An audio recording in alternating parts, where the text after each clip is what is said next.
Hey guys, and welcome to today's NBA Play of the Day. And this video, we're going to be talking about a matchup in a little West versus East action here as the Toronto Raptors go on the road and face the New Orleans Pelicans. This is going to be for March 8th, 2017. And if you want more of this pick content in the future, you can click that subscribe button.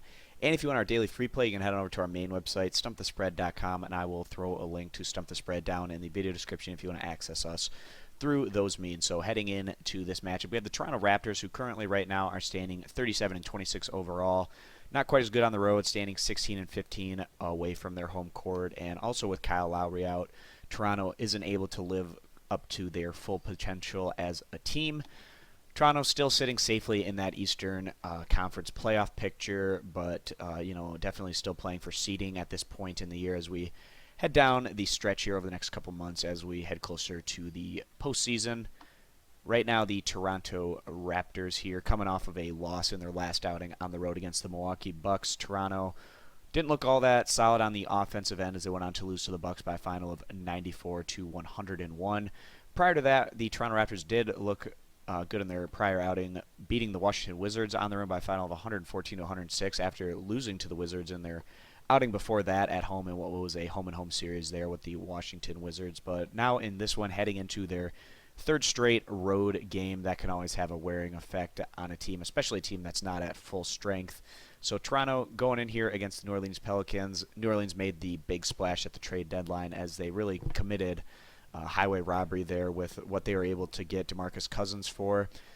With that being said, Cousins, he might not necessarily re-sign with the New Orleans Pelicans, so in that situation, maybe not necessarily the greatest signing, but for the time being, definitely a great addition here for New Orleans. And even though New Orleans hasn't necessarily been firing on all cylinders yet, it does take a while to work in a player, especially a player the caliber of DeMarcus Cousins, who really requires having the ball in his hands, on a large consistent basis there. And it'll be interesting to see how that dynamic works as both Anthony Davis and DeMarcus Cousins are bona fide all-stars. And, it's interesting to have two big guys that can both score a lot of points, and they both need the ball in their hands a lot during the game. And that can, take away from what your guards are able to do. But this is still a work in progress there for New Orleans. But in their recent road trip that New Orleans just got back from, they did win on the road against the LA Lakers. And then after that, even though New Orleans fell short at Utah, they were very competitive, losing by a final of 83 to 88 in what was a defensive battle there.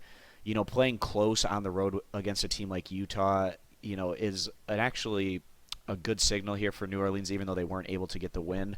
If they were losing by a large margin against some of these better teams, you would say, something isn't fitting quite right. But even before they went on their recent road trip, New Orleans on their home court had a back-and-forth game against the San Antonio Spurs that really they had the opportunity to win, but they did fall in that one. And prior to that, they did beat the Detroit Pistons at home by a final of 109 to 86. So putting up some decent results as of late, with their recent results coming in very competitive fashion against some of the better teams in the Western Conference. And then you have Toronto right now heading into their third straight road game. Fatigue is going to be an issue for them, and also coming off of a less than solid offensive performance against the Milwaukee Bucks in their last outing. Right now, this spread, sitting right now in that about 2.5 point range. It has shifted up from 1.5 to about that 2 to 2.5 range, but even in that situation, coming back to their home court here, we feel like the New Orleans Pelicans giving those points against a Toronto team that's, heading into a long road trip here is going to be the better value bet against the spread. So that's going to be our NBA play of the day, siding with New Orleans. And again, if you want to get more of this video pick content in the future, you can click that subscribe button. Any thumbs up on the video are greatly appreciated. And if you want our daily free pick over at our main website, you can head on over to stumpthespread.com, and I'll throw a link down in the video description if you want to access us through those means. So thanks, guys, for stopping on in, and we'll see you in the next video. Bye.